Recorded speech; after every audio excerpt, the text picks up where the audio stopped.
여러분 안녕하십니까? 아마존 웹서비스에서 제공해드리는 AWS 이노베이트 온라인 컨퍼런스에 오신 것을 환영합니다. 저는 AWS에서 테크니컬 에반젤리스트로 일하고 있는 윤석찬이라고 하고요. 오늘 이 시간에는 AWS 클라우드를 통해서 최소 기능 제품, 즉 MVP를 빠르게 개발하는 방법에 대해서 알려드리도록 하겠습니다. 아마 MVP가 뭔지 처음 들어보시는 분이 많이 있을 것 같아요. 이 MVP라고 하는 것은 스타트업 업계에서 많이 사용하는 개발 방법론에서 쓰이는 용어입니다. 여기 보시다시피 미니멈 밸류얼 프로덕트, 즉 다시 말해서 최소한의 기능을 만들어서 빠르게 배포를 하고 고객에게 피드백을 들어서 그것들을 다시 개선하는 그런 린 스타트업의 일종의 개발 방법론입니다. 이건 꼭 스타트업에만 필요한 게 아니라 여러분들이 혹시 새로운 프로젝트를 런칭한다거나 아니면 신규 비즈니스 기획을 한다거나 할 때도 굉장히 유효한 그런 개발 방법론이라고 할 수 있겠습니다. 그래서 이 링크드인의 공동 창업자인 레이더 호프만이 이런 얘기를 했어요. 여러분들이 만든 서비스의 첫 번째 버전이 만약에 지금 생각했을 때 부끄럽지 않다면 아마 그 서비스는 너무 출시가 늦은 거다. 즉 다시 말해서 여러분들이 첫 번째 버전을 모든 걸 완성한 상태로 만드는 게 아니라 좀 부끄럽지만 고객들한테 쓸 수 있는 상태로 만들어 놓는 것이 이 MVP 개발 방법론의 가장 중요한 그런 개념이라고 할 수 있겠습니다. 이런 최소 기능 제품이라는 게 무엇이냐 하면 기존에 우리가 제품을 개발할 때는 제품들을 이렇게 조립을 하듯이 하나씩 와서 완성차를 만들잖아요. 근데 이 기능 하나하나에서는 사실 실제로 고객들이 만족할 수는 없어요. 우리가 말하는 MVP라고 하는 것은 첫 번째 버전에서부터 고객이 사용할 수 있는, 즉 다시 말해서 뭐 킥보드를 만들고 그 다음에 자전거를 만들고 오토바이를 만들고 자동차를 만들고 이런 식으로 좀 더 모든 버전마다 고객들한테 사용할 수 있는 그런 최소의 기능들을 제공해서 고객의 피드백을 받아서 개선한다. 이런 것이 MVP라고 다시 말씀드릴 수 있겠습니다. 이 MVP를 구현하는 방법은 먼저 여러분들이 어떤 특정 아이디어를 갖고 계시다면 그 아이디어 중에 핵심적인 기능에만 집중해서 높은 사용성에 집중한 그런 서비스를 먼저 만들어냅니다. 근데 그렇게 만들어진 것을 빠르게 만들어야 되겠죠. 빠르게 만들어서 그것들을 출시를 하고 그리고 난 다음에 그 기능에 대한 데이터를 측정해서 고객이 어떤 형태로 반응을 하는지를 알아낸 다음에 거기서 나오는 개선 사항을 도출해서 새로운 기능을 도입하는, 그리고 이 과정을 지속적으로 반복하는, 이것이 바로 MVP의 구현 과정이라고 볼 수 있겠습니다. 그럼 오늘 살펴볼 내용은 이 세 가지 정도의 굉장히 중요한 개념이 있죠. 먼저 핵심 기능에 집중해야 된다는 것, 그리고 서비스를 굉장히 빠르게 만들어서 배포하고 이것들을 계속해서 개선해 나가야 된다는 것, 그리고 애플리케이션에 있는 데이터, 그리고 고객의 데이터를 우리가 빨리 배워서 그것들을 개선해서 다음에 서비스 빌드에도 사용해야 된다는 것. 이 세 가지가 굉장히 중요한 핵심 기능이라고 할 수 있겠습니다. 이 MVP의 가장 첫 번째인 핵심 기능에 집중하는 방법에 대해서 잠깐 살펴보도록 하겠습니다. 많은 스타트업들이 서비스를 처음 런칭을 할 때 되게 어떤 고객들의 반응을 얻을 때까지 굉장히 좀 지난한 시간이 필요하거든요.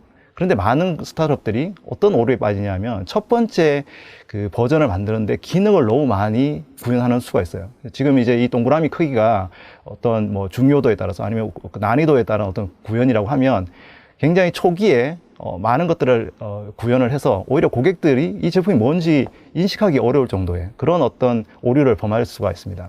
그래서 스타트업들은 초창기에는 굉장히 작은 기능 먼저 구현을 하고 고객들한테 먼저 선을 보이고 그 핵심 기능들을 계속적으로 추가해서 나중에 고객이 인정받는 시점에 좀 더 난이도 높고 그 다음에 더 핵심적인 더 많은 중요한 기능들을 추가적으로 넣는 것이 굉장히 중요하거든요. 이런 그 핵심 기능에 집중하기 위해서는 여러분들이 갖고 있는 아이디어들을 최소한의 기능으로 자르는 것이 먼저 필요합니다. 그래서 한 명의 개발자가 충분히 진행할 수 있는 크기, 즉 하나의 스프린트를 통해서 완성 가능한 크기의 최소 기능을 먼저 구현을 하고요. 그리고 이 기능에 대한 우선순위를 조정을 해야 돼요. 그래서 아주 어렵거나 또는 불필요한 기능들을 사실 제외하고 중요한 기능들을 먼저 만들고 그리고 그 다음에 지속적으로 가치를 추가할 수 있도록 하는 그런 어떤 기능의 최소화가 굉장히 초기에 필요하다, 이렇게 할 수 있겠습니다.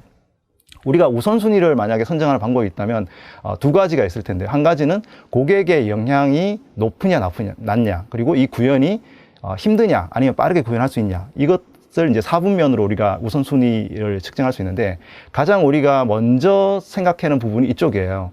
구현은 빠르면서 고객의 영향이 낮은, 뭐 예를 들면 뭐가 있을까요? 로그인 같은 기능들. 사실은 로그인 기능이 꼭 필요한 서비스도 있고 아닌 서비스도 있을 수 있어요. 데이터는 뭐 유저가 옮겨 다닐 때마다 페이지 뷰를 트래킹하거나 아니면 캠페인을 트래킹할 수 있기 때문에 꼭 개인정보 없더라도 고객의 어떤 비헤이비어, 행동은 테스트를 할 수 있거든요. 그래서 처음에 많은 사람들이 뭐 로그인 기능 만드는데 시간을 너무 많이 쓴다거나 그런 종류의 기능들에 좀 더 시간을 많이 쓰는 경우가 있습니다. 우리가 가장 집중해야 될 것은 구현도 빠르면서도 고객의 영향도 굉장히 높은, 그래서 이 기능에 굉장히 많이 집중을 해야 되고요. 그 다음에 두 번째 집중해야 될 것은 고객의 영향이 높으면도 구현이 좀 힘든, 그래서 핵심 기능으로 우리가 어떤 차별화를 깨할 때 필요한 어떤 기능들이라고 할 수 있겠습니다. 가장 우리가 많이 하는 또 실수 중에 하나가 고객의 영향은 낮은데 구현이 힘든 거, 여기에다가 또 집중하는 경우가 있거든요. 이건 이제 고객한테 차별화도 없고 난이도만 높은 기능이어서 사실 시간 낭비가 될 가능성이 큽니다. 그래서 우리가 먼저 집중해야 될 기능과 가장 중요한 핵심 기능, 즉 고객의 영향이 굉장히 높으면서 구현의 속도를 좀 조정할 수 있는 그런 기능에 우선순위를 둬야 할 것 같습니다. 자, 먼저 우리가 핵심 기능에 집중한 서비스 아이디어를 만들었다면 그 다음에는 빠른 서비스 빌드와 배포를 할 수가 있어야 되겠습니다. 대개 이제 스타트업들은 돈도 많지 않고 그리고 실제로 사람도 그렇게 많지 않잖아요. 그래서 굉장히 이 구현을 빨리 하고 운영하는 것이 쉽지는 않습니다. 그죠? 그래서 우리가 클라우드를 사용하는 거겠죠. 그래서 클라우드라고 하는 것을 우리가 먼저 인프라를 투자할 필요도 없고 그리고 미리 준비할 필요도 없습니다. 그리고 이제 우리가 언제든지 원하는 트래픽에 따라서 고객들이 트래픽이 늘어나면은 자원들이 자동으로 확장을 하고 또 고객의 트래픽이 줄면 자동으로 축소할 수 있는, 그리고 우리가 그걸 사용한 만큼만 지불하는 요금 체계를 갖고 있고, 그리고 이 클라우드가 갖고 있는 고가용성, 그러니까 굉장히 많은 데이터 센터와 높은 가용성과 내구성 그리고 보안성 이런 것들을 제공을 해주기 때문에 우리가 이것들을 확보하기 위해서 별도로 투자하지 않아도 이 클라우드의 어떤 도움을 받을 수가 있겠습니다. 되게 우리가 처음에 많은 개발자들이 어떤 아키텍처를 구성을 할 때 굉장히 복잡한 시스템을 먼저 생각하는 경우가 있어요. 그래서 먼저 우리가 아주 간단하지만 빠른 그런 시스템을 구현을 하고 그리고 나중에 이런 것들을 추가적으로 시스템을 확장해 나가는 방법을 택하는 것이 좋습니다. 그래서 우리가 최근에 이런 아키텍처의 모양을 뭐 이렇게 모든 것을 통으로 이렇게 모아놓은 그런 아키텍처를 모놀리식 아키텍처라고 부르고, 뭐 DB도 같은 데 있고, 그 다음에 모든 기능들이 다 한꺼번에 하나의 통의 애플리케이션으로 배포하는 것을 모놀리식이라고 하고, 그것들을 점점 기능을 분화해서 좀 더 유연하고 빠르게 서비스를 업데이트할 수 있는 마이크로 서비스 아키텍처로 가고 있거든요.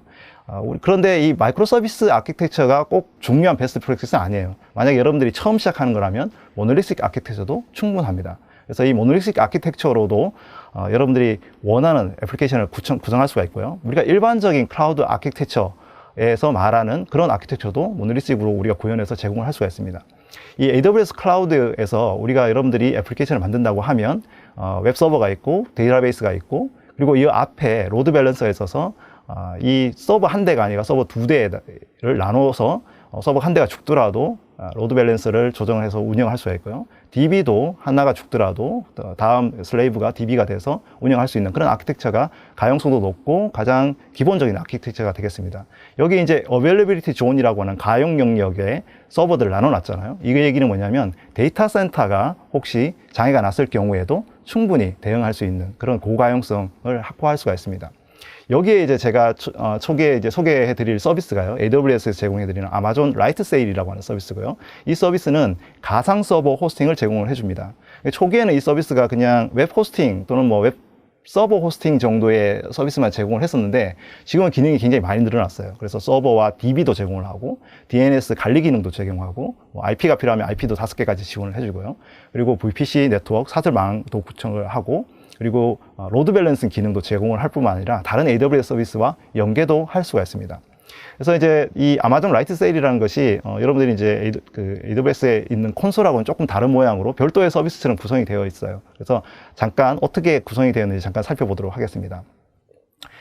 여기 보시면 이제 인스턴스 서버들이 지금 웹 서버 2대가 지금 설치가 되어 있고요. 여러분들이 원하는 서버를 선택해서 구성을 할 수가 있습니다. 전 세계 리전에 구성을 다 할 수가 있고요. 그리고 아까 말씀드린 대로 가용 영역, 다시 말해서 데이터 센터의 어떤 모음들이 이렇게 구성되어 있을 때 운영할 수가 있고요. 그리고 이제 리눅스냐 윈도우냐, 그리고 그 안에도 워드프레스 또는 뭐 드루팔 또는 뭐 엔진엑스, 이 원하는 애플리케이션들을 선택해서 이미지를 선택한 다음에 운영을 할 수가 있겠습니다. 재밌는 것은 인스턴스 플랜인데요. 굉장히 저렴한 인스턴스부터 다양한 인스턴스가 있어요. 그래서 뭐 컴퓨팅, 메모리 이런 걸 통해서 이제 데이터 트래픽 이런 걸 통해서 운영할 수도 있고요. 뭐 저렴한 거는 3.5불짜리부터 해가지고 많은 거는 뭐 좀 좋은 인스턴스는 160불, 80불 정도에 되는 월 비용을 제공을 하면 우리가 기본적으로 할 수가 있고요. 그리고 인스턴스 숫자도 뭐 한 개를 시작을 할 수도 있고 또 여러 개의 인스턴스를 만들어낼 수도 있습니다. 데이터베이스 같은 경우도 우리가 추가를 할 수가 있는데요. 데이터베이스에 가장 많이 사용하는 게 뭔가요? 네, MySQL 하고 그다음에 포스트그리 SQL이 되겠죠. 그래서 우리가 범용적으로 가장 많이 사용하고 있는 RDB를 선택을 할 수가 있고요. 이 RDB도 15불부터 해서 다양한 선택 옵션을 갖고 있을 뿐만 아니라 DB의 가용성을 높일 수 있는 이제 2배가 되죠. 금액이. DB가 2개가 설치가 되기 때문에. 그래서 그렇게 운영을 할 수가 있겠습니다. 그리고 또 한 가지는 이제 네트워크 기능인데요. 네트워크 기능은 기본적으로, 네트워크 기능 한번 살펴볼까요? 네, 그렇죠. 네트워크 기능에 보면은 이제 고정 IP를 제공하는 기능이 있고요. 그리고 또 DNS 제공하는 기능이 있고, 그리고 로드 밸런서를 제공해 주는 기능이 있습니다. 그래서, 고정 IP 같은 경우에는, 고정 IP 같은 경우를 살펴볼게요. 네, 고정 IP를 올려서, 네, 고정 IP에 보면은, 우리가 원하는 호스팅 서버에 원하는 IP를 할당을 해서 운영을 할 수가 있습니다. 그래서 이제 공인 IP를 받을 수가 있는데요. 굳이 공인 IP를 받지 않아도 우리가 다양한 이제 DNS를 통해 가지고 CNAM으로 우리가 설정하는 것이 보안적으로도 더 좋거든요. IP 어드레스를 노출하는 것은 별로 좋은 게 아니니까 베스트 프랙티스는 아니겠죠. 그래서 우리가 원하는 도메인을 만든 다음에 그 도메인의 어떤 뭐 A 레코드나 이런 것들을 이제 설정을 할 수가 있습니다. 네. 그리고 이제 로드 밸런스를 추가할 수 있거든요. 그래서 80번 포트의 HTTP와 HTTPS 인증서를 설치하면 운영해서 아주 저렴한 가격에 로드 밸런스도 이제 운영할 수가 있겠습니다. 자, 그러면 로드 밸런서를 우리가 이제 기본적으로 한번 웹 DNS에 넣어 보도록 하겠습니다. 예를 들어 DNS에 보면 로드 밸런서와 서버들을 설정할 수 있는데, 우리가 이제 로드 밸런서를 설정을 하면 이 로드 밸런서가 2개의 웹 서버에 나눠서 트래픽을 분산해주는, 그렇게 운영할 수 있고 보안적으로도 굉장히 좋겠죠. 자, 우리가 조금 더 고가용성 아키텍처를 구성하고 싶다면 이 인스턴스들을 트래픽에 따라서 자유자재로 이렇게 자동 확장을 할 수 있는 오토 스케일링 그룹을 만드는 것이 굉장히 필요하겠죠.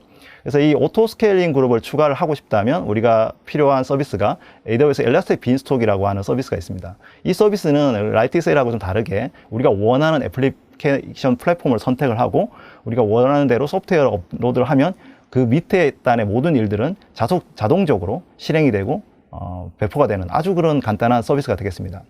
그래서 이 엘라스틱 빈스톡이 어떻게 동작하는지 잠깐 이제 살펴보도록 하겠습니다. 이 엘라스틱 빈스톡은 시작하기를 누르시면 보시면 이제 간단하게 앱을 생성할 수 있고요. 플랫폼을 고를 수 있어요. 뭐 PHP, 자바, 파이썬, 닷넷, 그리고 도커 환경까지 다양한 환경을 구성을 해가지고 운영을 할 수 있고요. 라이트세일하고 좀 다른 점은 아까 말씀드렸듯이 애플리케이션을 쉽게 배포를 할 수가 있습니다. 그래서 여러분들이 원하는 애플리케이션을 코드로 이렇게 집으로 압축해서 올릴 수도 있고요. 아니면 이제 엘라스틱 빈스톡 그 CLI가 있는데 CLI 통해서도 이제 업로드를 할 수가 있습니다. 이렇게 이제 간단하게 우리가 파이썬 샘플 애플리케이션을 구성을 하고 간단한 이제 원하는 것들을 이제 구성을 조금 더 복잡하게 하고 싶다면 할 수가 있어요. 예를 들어 인스턴스 타입도 조금 더 비싸거나 좋은 인스턴스 타입을 고를 수도 있고요. 그리고 이제 여기 보시면 뭐 다양한 보안 그룹을 통해서 이제 보안에 대한 설정도 할 수가 있습니다. 또 아까 로드 밸런서 같은 경우에 오토 스케일링 같은 것도 할 수가 있거든요. 그래서 하나의 인스턴스가 아니라 로드 밸런서를 통해서 오토 스케일링을 걸 수가 있어요. 그러면 인스턴스 숫자부터 해서 이제 가용 영역, 그리고 이제 오토 스케일링 만약에 트래픽이 뭐 얼마 이상 6메가 이상 올라왔다 그러면 이제 서버를 한 대 더 늘린다거나 이렇게 할 수 있도록 할 수 있습니다. 그래서 최소 몇 대부터 최대 몇 대까지 이제 서버를 구성할 수가 있고요. 그리고 이제 오토 스케일링을 자동 구성하면 로드 밸런스가 세팅이 되고, 예를 들어서 모니터링이나 배포, 그리고 네트워크, 데이터베이스 이런 것까지도 이제 구성을 바로 할 수가 있습니다. 자, 이제 기본 설정이 끝났기 때문에 바로 이제 환경 설정을 구성을 하면 한 몇 분 정도 걸려요. 몇 분 정도 걸리지만 좀 더 빠르게 쭉 해서 넘어가도록 하겠습니다. 넘어가서 우리가 구성된 것을 보면, 자, 뭐 간단하게 뭐 오토 스케일링도 구성을 하고 VPC도 구성을 하고 서버도 세팅을 하고 이렇게 해서 이제 그 환경을 구성을 하게 됩니다. 그런 다음에 우리가 필요한 어떤 파이썬 애플리케이션을 필요하다면 이렇게 바로 URL로 바로 나와서 이제 바로 배포가 돼서 우리가 사용을 해볼 수도 있고요. 그리고 이제 애플리케이션을 아까도 말씀드렸듯이 뭐 zip으로 배포를 한다거나 아니면 이제 EB CLI를 통해서 커맨드 라인으로 배포를 한다거나 이런 것이 가능합니다. 그래서 버전 관리를 이렇게 할 수가 있는 그런 장점이 있는 거죠. 자, 일러스트 빈스톡까지 이제 소개를 해드렸는데요. 자, 그런데 많은 경우에 이제 조금 더 규모가 커지고 좀 더 원활한 어떤 서비스 환경을 만들려면 이 마이크로 서비스 환경으로 만드는 것도 굉장히 중요합니다. 서비스들을 좀 더 잘게 쪼개서 그 기능들을 자동으로 업그레이드하는 방식이거든요. 그래서 대부분 많은 사람들 API 서비스를 만들 때 우리가 아마존에서 주는 API 게이트웨이와 AWS 람다라고 하는 서버리스 펑션 기능을 활용을 해서 간단한 API를 만들 수도 있고요. 웹 애플리케이션을 만든다라고 했을 때 아마존 심플 스토리지 서비스인 S3에 있는 정적 웹 호스팅 기능을 활용한다거나 아니면 아마존에서 제공해주는 인증 서비스인 코그니토, 여러분들이 뭐 페이스북이나 트위터 같은 소셜 로그인을 필요로 할 때 사용할 수 있는 서비스입니다. 그리고 모바일 앱인 경우에는 조금 더 다양한 서비스를 활용할 수 있겠죠. 뭐 파게이트라고 하는 도커용 서비스를 쓸 수도 있고요. 그런 다양한 서비스를 통해서 마이크로 서비스 구성을 할 수가 있겠습니다. 자, 우리가 모바일과 웹 애플리케이션에 조금 더 집중을 해서 볼 때 우리가 좀 더 재밌는 서비스가 하나 있는데 제가 알려드리고 싶은 것이 AWS Amplify라고 하는 서비스입니다. 이 서비스는 AWS 뒷단에 있는 굉장히 많은 서비스들, 이런 서비스들을 하나로 통합을 해서 여러분들이 모바일 앱이나 웹 앱을 좀 더 빠르게 만들 수 있는 그런 서비스가 되겠습니다. 이 AWS Amplify는 기본적으로 iOS, 안드로이드, 그리고 이제 뷰, 리액트 네이티브, 그리고 앵귤러 JS, 그리고 뭐 아이오닉 이런 어떤 프레임워크들, 웹 애플리케이션 프레임워크, 그다음에 네이티브 웹 모바일 프레임워크들을 지원을 해주고 있습니다. 또 개발을 할 때도 여러분들이 뭐 아톰이라든지 VS 코드라든지 인텔리제이라든지 뭐 CLI를 통해서도 이제 구현을 할 수가 있고요. 여기에 다양한 AWS 클라우드 서비스를 이렇게 빌딩 블록처럼 조합을 해서 쓸 수가 있습니다. 여기에 이제 조합해서 쓸 수 있는 다양한 기능들이 어떤 게 있느냐? 사용자 인증, 그리고 API 서비스, 그리고 이 애플리케이션의 글로벌 배포를 도와주는 서비스, 그리고 데이터 분석, 그리고 뭐 GraphQL이라고 하는 좀 더 빠른 싱크를 할 수 있는 데이터 스토리지, 그리고 VR 서비스, 그리고 뭐 펍섭, 뭐 챗봇 이런 어떤 기능들이 제공해 주고 있고요. 이런 기능들이 사실은 여기 보시면 AWS 서비스 이름들이 쭉 있잖아요. 그래서 그런 서비스들을 이렇게 모아서 좀 더 빠르게 개발할 수 있는 것을 이렇게 보여드리는 겁니다. 제가 이제 간단하게 iOS 앱을 만드는 것을 보여드릴 건데요. 어떻게 AWS 앰플리파이를 통해서 iOS 앱을 바로 만들어서 로컬에서 테스트를 하고 배포할 수 있는지를 보여드리려고 합니다. 자, 먼저 간단한 그 샘플 코드를 먼저 이렇게 Git에서 받아와서요. 그런 다음에 이제 여기에는 이제 인증 기능을 하는 그런 애플리케이션입니다. 그래서 리액티브 네이티브로 이제 구축을 할 건데요. 그 리액티브 네이티브의 그 기능들을 이제 추가해서 해보도록 하겠습니다. 먼저 여기에 그 앰플리파이라고 하는 init라고 하는 명령을 먼저 씁니다. 그러면은 여기에 이제 다양한 그 개발 코드가 있죠. VS 코드를 선택을 하고요.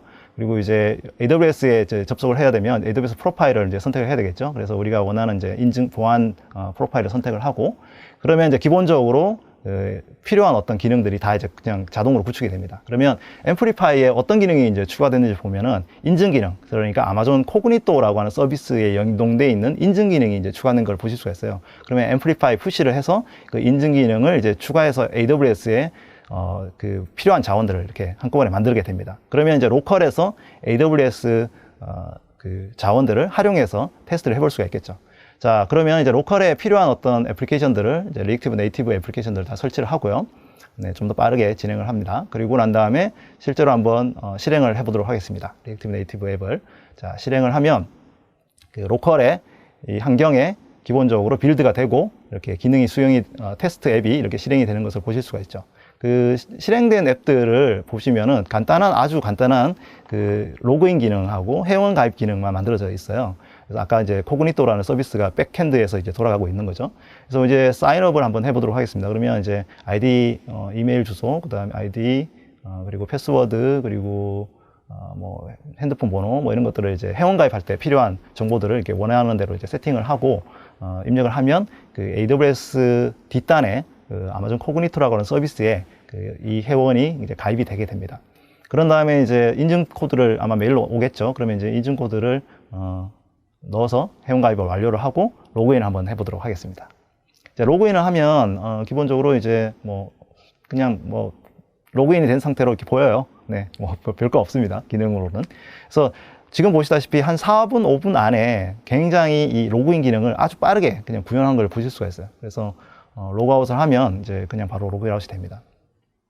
자, 지금은 이제 모바일 앱 개발을 한 것을 잠깐 보여드렸는데요. 제가 뷰라고 하는 그 웹 프레임워크로 어떻게 하면 이제 배포를 좀 더 빠르게 할 수 있는지도 이제 간단하게 살펴보도록 하겠습니다. 뷰라는 앱을 먼저 간단한 샘플 앱을 하나, 앰플리파이 앱을 하나 만들고요. 그리고 이제 여기에 필요한 이제 뭐 배포 도구들을 잠깐 이제 한 다음에, 자, 그 다음에 뷰 그 앱에 들어가서, 그런 다음에 이제 거기에 있는 먼저 GitHub에다가 요 뷰 샘플 앱을 배포를 해보도록 하겠습니다. 그래서 GitHub에 이제 기본적으로 레포지토리를 세팅을 하고, 그리고 여기 지금 금방 만들었던 샘플 앱을 이제 커밋을 하고 난 다음에, 그런 다음에 이제 푸시를 하겠습니다. 네.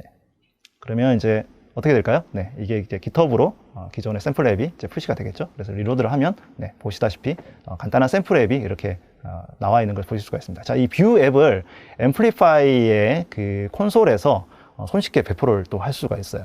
네, 그래서 여러분들 AWS 웹사이트에 그 콘솔에 가시면, 앰플리파이에 가시면 그 앰플리파이로 된 앱을 어떻게 하면 이렇게 바로 배포할 수 있는지를 볼 수 있습니다. 그래서 우리가 원하는 GitHub이나 빗버켓이나 뭐 GitLab이나 아니면 AWS 코드 커밋 같은 소스 레파지토리에서 코드를 들고 와서, 그런 다음에 이제 바로 그 필요한 어떤 애플리케이션을 배포를 하는 거죠.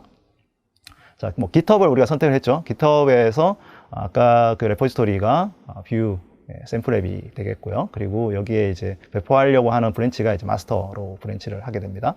그런 다음에 이제 넥스트를 누르면, 네, 이제 뭐 간단한 어떤 빌드에 관련된 샘플 그게 있고요. 뭐 빌드는 뭐 그냥 놔두셔도 됩니다. 바로 넥스트를 누르시면 되고요. 그러면 이제 이 GitHub에 있는 레파지토리에 있는 것들을 가져와서 바로 이제 빌드 해가지고 자동으로 웹서버로 배포를 하게 됩니다. 네. 자, 한번 네, 좀 빠르게 진행이 됐죠. 네, 조금 시간을 빨리 돌렸습니다. 그런 다음에 우리가 웹사이트 보면 뷰로 되어 있는 샘플 앱을 이렇게 보실 수가 있게 됩니다. 그래서 이렇게 만들어진 그 앱들은 여러분들이 바로 메인터넌스를 해야 돼요. 그러니까 이렇게 메인터넌스를 할 때 필요한 어떤 동작들, 기능들, 이런 것들을 여러분들이 잘 구축을 해놔야 새로운 서비스 기능을 추가를 했을 때 그것들을 배포하는 데 굉장히 쉽게 됩니다. 그래서 이런 반복적인 개발 배포 체계에 필요한 어떤 체계가 구축이 돼야 되고요. 이러려면 이것들이 뭐 한 명, 두 명 있는 개발자들이 이런 것들 다 한다는 게 쉽지가 않잖아요. 그래서 AWS에서는 이 AWS의 다양한 소스부터 해서 빌드, 테스트, 프로덕션 환경까지 다양한 서비스들이 있어요. AWS 코드 커밋, 코드 빌드, 그리고 이제 AWS 코드 디플로이, 그리고 이런 것들을 주관해주는 AWS 코드 파이프라인이라고 하는 서비스들이 있거든요. 근데 이게 서비스들이 하나하나 배우기가 좀 쉽지가 않지 않습니까? 그래서 여러분들한테 제가 권해드리는 서비스는 AWS 코드스타라고 하는 서비스가 되겠습니다. 이 AWS 코드스타는 여러분들이 만든 애플리케이션들을 굉장히 빠르게 배포할 수 있도록 AWS에 있는 개발자 도구들, 그 배포 도구들을 이렇게 연동해주는 그런 서비스가 되겠습니다. 그래서 Node.js 앱을 하나 배포를 한다고 치면 코드 커밋부터 코드 빌드, 코드 배포까지 이렇게 우리가 이제 바로 구축해 볼 수가 있겠죠. 그런 이제 서비스들을 추가적으로 우리가 한번 배포를 한번 해보도록 하겠습니다. 자, 이렇게 이제 배포를 하면 하나의 팀들이 이 서비스를 배포할 수 있도록 다양한 서비스가 이렇게 연동이 되고요. 그래서 여러분들이 이제 만약에 팀으로 구성이 되어 있다면 그 빌드가 바로 구성이 돼 가지고 서비스를 제공을 해줄 수가 있습니다. 네. 그래서 뭐 애플리케이션의 코드 커밋에 소스 코드가 들어가고 코드 빌드를 통해서 코드 파이프라인을 통해서 이렇게 배포되고 있는 것을 보실 수가 있고요. 자, 보시면 이제 소스부터 해가지고 빌드 그리고 디플로이까지 이렇게 순서대로 진행되는 것을 보실 수가 있어요. 그리고 이제 소스 코드가 커밋됐을 때 코드 커밋 로그, 그리고 이제 뭐 작업하는 개발자들이 쓰는 작업 도구들, 이런 것들을 이제 활용해서 여러분들이 사용해 보실 수가 있는 거죠. 네. 그리고 뭐 개발 도구들도 다 제공을 해주고 있고요. 자, 그러면 이제 여러분들이 원하는 어떤 빌드 배포 툴들을 이렇게 손쉽게 구성을 해서 이제 운영할 수 있는 것이 이제 코드 스타의 장점이 되겠습니다. AWS의 코드 서비스들을 추가적으로 제공을 할 수가 있는 거죠. 자, 마지막으로 우리가 데이터를 통한 개선, 대한 부분들을 이제 좀 살펴보려고 하는데요. 데이터를 측정해서 분석하고 그걸 기능을 구현하는 것이 굉장히 중요한 단계라고 보실 수가 있습니다. 그래서 우리가 사용자의 어떤 관리, 그리고 사용자가 어떤 행동을 하는지를 어떤 잠재적으로 어떤 그 좋은 행동을 하는지, 우리한테 영업적으로 이익을 주는지 그런 것을 관리하고, 또 그것을 타겟팅을 해가지고 어떤 캠페인을 통해서 그 사람들한테 메시지를 보내가지고 그분들이 어떤 다른 액션들, 우리에게 뭐 물건을 사준다거나 아니면 어떤 캠페인에 들어온다거나 광고에 반응을 한다거나 이렇게 해줄 수 있도록 해주는 그런 어떤 유도 과정이 필요하고요. 이런 유도 과정에 굉장히 좋은 서비스 중에 하나가 아마존 핀포인트라고 하는 서비스입니다. 이 핀포인트라고 하는 것은 그 사용자 모바일 행동을 분석할 수 있어요. 모바일이나 웹 애플리케이션에 있는 사용자 행동들을 측정하고 분석을 할 수가 있고요. 그리고 그 사용자들을 타겟을 해서 원하는 메시지를 보낼 수 있는 그런 아주 뭐 단순한 기능이 되겠습니다. 자, 제가 핀포인트에 대해서 뭐 자세하게 설명드리지는 않고 간단하게 어떻게 돌아가는지만 설명을 드릴게요. 그러면 먼저 우리가 핀포인트를 설정을 하면 먼저 핀포인트 사용자한테 우리가 액션할 수 있는 다양한 방법들이 있죠. 뭐 이메일로 메일을 보낼 수도 있고, 그리고 이제 뭐 SMS로 그 문자로 보낼 수도 있고, 아니면 웹 애플리케이션 경우에 뭐 푸시 노티를 할 수도 있고, 그리고 그런 사용자 데이터를 측정할 수도 있겠죠. 자, 그러면 뭐 SMS 같은 경우에는 이제 전화번호에 필요한 어떤 기능들을 추가해서 여기서 이제 보낼 수도 있습니다. 또 푸시 같은 경우에는 안드로이드든 iOS든 설정을 해가지고 그 푸시 노티를 이제 보낼 수가 있게 되고요. 그리고 이제 필요하다면 그 iOS나 아니면은 뭐 안드로이드에 애플리케이션 넣어서 사용자가 어떤 페이지를 많이 보는지, 이런 것들, 어떤 기능을 활용하는지, 어떤 액션을 우리가 체크하는지를 코드에 넣어가지고 트래킹을 할 수가 있습니다. 그리고 이제 필요하다면 이제 웹 애플리케이션에다가 마치 이제 구글 애널리틱스처럼 이렇게 코드를 이제 삽입을 해가지고 유저의 그 비헤이비어를 트래킹을 할 수도 있고요. 자, 그러면 이런 어떤 기능들이 실제로 어떻게 모여지는지를 잠깐 살펴보도록 하겠습니다. 먼저 여러분들이 제가 이제 지금은 이제 바로 그 캠페인을 만들고 데이터가 섭입이 안 돼서 그런데 굉장히 다양한 데이터들이 이런 식으로 축적이 됩니다. 네, 그 애플리케이션의 사용자 그 MAU, 그리고 액티브 유저, 먼슬리 액티브 유저, 그리고 유세지 사용하는 방법, 이런 데이터들이 이렇게 자동으로 이렇게 측정이 되어서 어떻게 들어오게 되거든요. 그럼 여러분들은 이제 이 모바일 앱에 또는 웹앱에 있는 데이터들을 여기서 이제 살펴보고, 우리가 나온 어떤 기능들을 사용자가 어떻게 쓰고 있는지를 공부를 한 다음에 그것들의 기능에 새로운 어떤 것들을 이제 추가를 할 수가 있고요. 그리고 사용자를 이제 고객을 이렇게 나눠가지고 세그먼트로 나눈 다음에 필요한 캠페인을 만든 다음에 예를 들어서 어떤 노티를 보낼 수도 있는 그런 어떤 기능도 다 제공을 해주고 있습니다. 그러니까 이 핀포인트는 굉장히 재밌고 중요한 기능이다, 이렇게 보실 수가 있겠죠. 자, 그 핀포인트 기능은 기본적으로 데이터를 모아서 우리가 보는 기능이긴 하고, 그리고 이제 사용자한테 어떤 타겟팅을 해주는 기능이잖아요. 근데 아마존에는 아마존 퍼스널라이즈라고 하는 개인화 서비스가 있습니다. 그래서 이 데이터를 삽입을 했을 때 이 데이터를 통해서 개인화 추천 기능들을 자동으로 제공해주는 API 서비스거든요. 그래서 이것을 이제 통합적으로 운영을 한다면 우리가 만든 그 MVP 서비스를 고객이 좀 더 잘 사용할 수 있도록 개인화 기능을 추가적으로 제공해 줄 수 있는 장점이 있겠고요. 이 앰플리파이에서 제공해 주는 이 핀포인트 기능을 통해 가지고 다양한 그 AWS의 데이터베이스 또는 데이터 분석 서비스하고 연계해서 더 큰 서비스들, 더 좋은 서비스 아키텍처로 추가해서 제공을 해줄 수가 있겠습니다. 자, 이제 마무리를 지을 텐데요. 이제 클라우드 기반의 여러분들이 최소 기반 제품, 그러니까 MVP를 구현하는 방법에 핵심 기능에 집중하고, 그리고 그 높은 사용성에 또 빠른 서비스 배포 체계를 구성한 다음에 그렇게 구성되어 있는 데이터를 측정해서 개선사항을 도출하고 이것을 다음에 새로운 기능에 도입하는 이런 반복된 그런 제품 개발 프로가 만들어지는 것을 빠르게 운영하는 것이 중요하고요. 여기에 이제 만약에 여러분들이 라이트 세일이라든지 아니면 아마존 AWS 앰플리파이라든지 그리고 AWS 코드스타라든지 아마존 핀포인트 같은 아주 기본적인 기능이면서도 핵심적인 클라우드 서비스를 활용하신다면 여러분들의 MVP 프로덕트를 만드는 데 굉장히 도움이 될 거라고 생각이 됩니다. 다음에 세미나를 위해서 설문을 꼭 작성해 주시고 긴 시간 경청해 주셔서 감사드립니다. 네, 감사합니다.